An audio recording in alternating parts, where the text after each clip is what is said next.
ଭାରତର ପ୍ରତ୍ୟେକ ରାଜ୍ୟର ରାଜଧାନୀର ନାମ କହୁଛି ପିଲାମାନେ।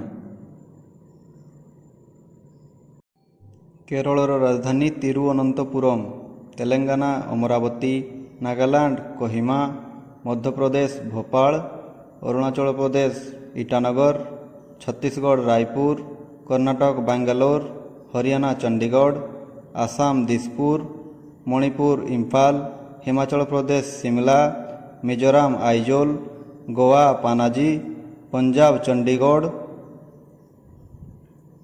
ହରିୟାଣାର ମଧ୍ୟ କ'ଣ ଚଣ୍ଡିଗଡ଼ ଥିଲା, ପଶ୍ଚିମବଙ୍ଗ କୋଲକାତା, ବିହାର ପାଟନା, ତ୍ରିପୁରା ଅଗରତାଲା, ରାଜସ୍ଥାନ ଜୟପୁର, ମହାରାଷ୍ଟ୍ର ମୁମ୍ବାଇ,